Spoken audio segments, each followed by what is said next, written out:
Hello, welcome to another part of our conversation about assessment. I'm here with Oliver Sandon, and we'll be talking about feedback in remote teaching.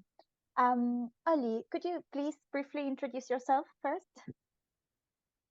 Hi, Sarana. Yes, I'm a master lead for English Without Borders. That's a big remote project we have running in Colombia. And we're working this year with adult students from Estratos Bajos in Bogota, and also with a teaching population in Barranquilla from the state sector. And I'm responsible for the kind of some of the organization of the course and sort of mainly with teaching and quality assurance on the course. So that's what I do, Sarana. Thank you, Oliver. Okay, and so let's get right to it about feedback. Why is feedback important, first of all? Um, yeah, good question. I think feedback is very important for the student's sense of progress. So if they get feedback on what they produce, either corrective feedback or formative feedback, then they're more likely to feel that they're learning and to be able to make some advances on their learning of English on the course. And from my experience in doing lots of student surveys and satisfaction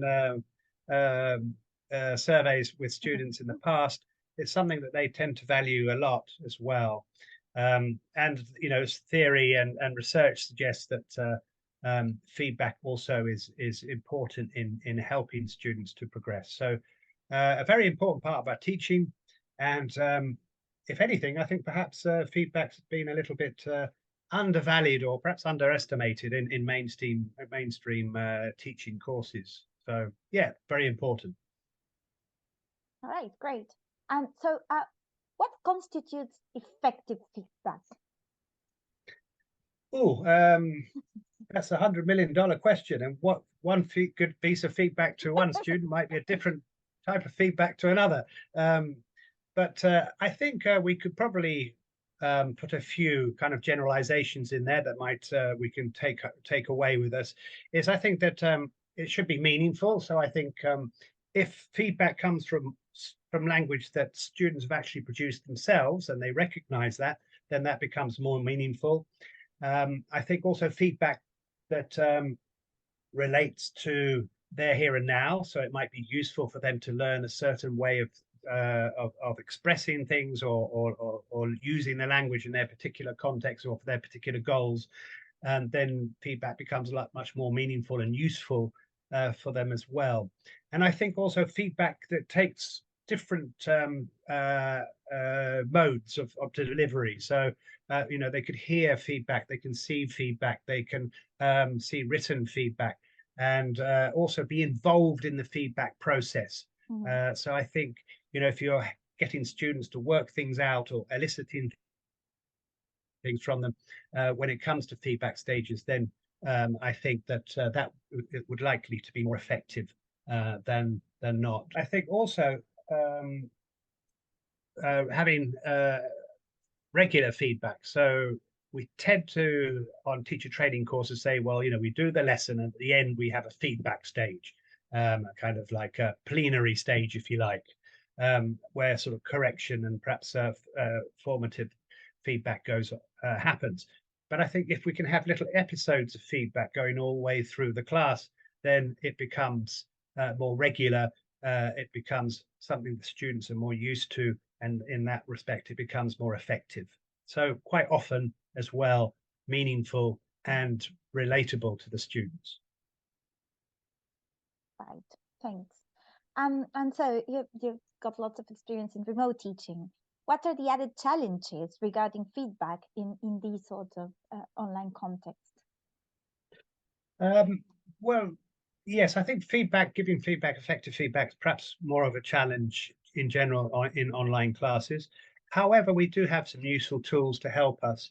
I think the obvious challenge is that when we're face to face and a teacher sets up a task, students are working on a task, perhaps on their tables or with a partner or something. The teacher can get around quickly as can be very reactive to the students' needs and questions, to do micro teaching, to help them, to do some corrective feedback. And you're able to react much more quickly, and also to see what's happening in the classroom and whether someone might need some kind of extra assistance or might have a question.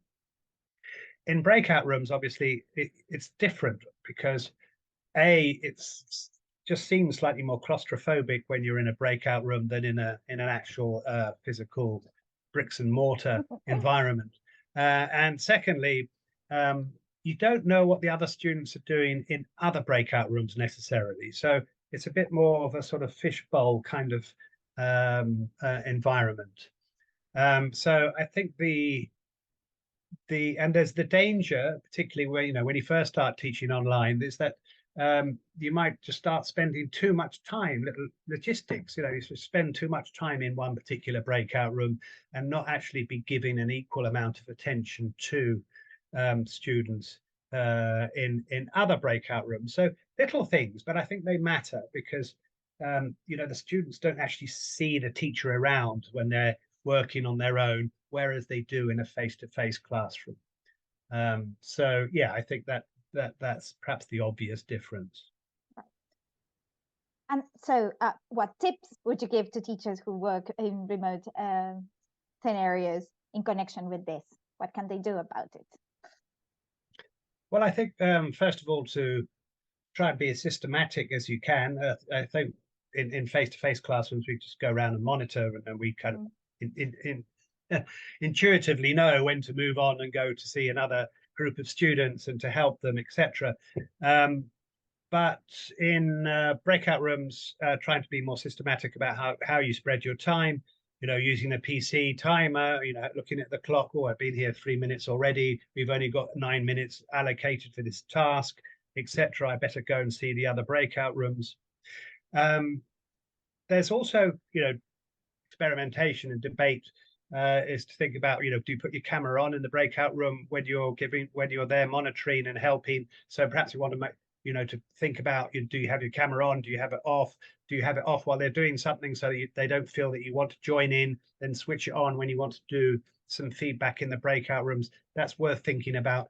Teachers have different opinions on that. Sometimes I think it's better to have the camera off because otherwise the students automatically start chatting to the teacher. And perhaps that's an area we could think about, camera on or camera off. You can also make use of the tools that we have on platforms like Zoom. So if they're doing some speaking activity, you can do immediate corrective feedback or give someone some language that they're looking to express themselves with but can't find it, by just put it in the chat. And that's quite a nice way to do it because it's less intrusive and less not like a bit like on the spot correction. Sometimes in face-to-face environments it can be more intrusive and put students off and interrupt their flow. So there's that way of doing sort of immediate on the spot correction, as well as verbal, of course. Also, you can have your whiteboard open or your PowerPoint open with an extra page there, so you can tap in examples of good language that the students produce, any errors or sort of areas that they could do with some kind of corrective feedback, perhaps back in plenary. You could always have, a good old pen and paper if you don't want to do it that way. But always being aware of the fact that if you don't gather data, you won't probably have anything to give feedback on, in 5, 6, 7, 8 minutes when you go back into the main room to give feedback to the students. And also, I think teachers sometimes teachers tend to be focused on errors, but also to think about noting down some nice ideas or some nice experiences or some nice techniques that the students might have had in their breakout rooms, which you can bring back to the plenary and share with everybody. And also any emerging language that comes out of the breakout room. So perhaps someone tried to use a particular verb, and you could perhaps give them 2 phrasal verbs that also mean the same thing as well. and also to bear in mind that the students also can't see their other classmates either. So they're not benefiting from comments around the classroom or the table next door to them. So it's extra important, I think, to bring that language and those experiences out of the breakout rooms and share them in the plenary after the particular task has happened. So yeah, I think it's just being more aware, being a bit more systematic, and making sure that you have some kind of data in order to be able to run effective feedback afterwards. Thank you. That's so many practical ideas on how to implement this. Um, so, can you give us any other examples of good practices that you've observed in your position as master lead? Yes, well, those kinds of things, but also I think I've seen a lot of good feedback on content. Perhaps there's more of a weighting to content than sometimes language, but I think there needs to be a balance of both. So some good feedback delivered on content, plenty of questioning, eliciting of examples, also to work on, if it's language feedback, then always bear in mind MPF. So can I give feedback on the meaning, the form, the phonology, to be able to do some drilling, to be able to get students to repeat things. Also to try to make, I've seen good examples of teachers writing errors on the board and then correct examples, and students deciding which ones are correct and which ones are not correct. So that becomes quite a student-centered way to do it. Also, like some nice ideas like having student-generated examples on the board, but then having some words missing, and students, then saying, okay, what do you think goes in? This is from breakout room 3. Miguel was talking about this. What word do you think went in there? And like eliciting students guessing or making assumptions about what might have been in that particular utterance, etc. So I think, yeah, lots of nice elicitation and trying to involve the students as much as possible in the feedback sessions. I've seen good examples of visual support. I think feedback without visual support is, very, very difficult to manage. You need to have examples. These students need to be able to see form. They need to be able to see the examples. I've seen, good use of PowerPoints. I've seen Jamboards and Padlets used. Of course, the good old whiteboard on Zoom as well. So, yeah, some examples of stuff I've seen or tried to borrow some of these ideas into my own teaching as well, whether it be online or face to face. I think that's an advantage I have of my job, is that I get to see lots of things I can then integrate into my teaching as well. Yeah, absolutely. I feel the same. All right. Yeah. Anything else you'd like to add in connection with this subject? No, just to perhaps re-emphasize what I said at the beginning, is that I think the role of feedback in teaching is perhaps overlooked a little bit. I think in sort of mainstream teaching, it tends to be more emphasized. So in the state sector, in further education sectors here in the United Kingdom, formative and summative feedback. And I think we tend to overlook it a little bit in some areas of English language teaching. And there's lots of focus on methodologies and ways to present this and present that, and good ideas and different technological tools, etc., which is great, and that's all very important as well.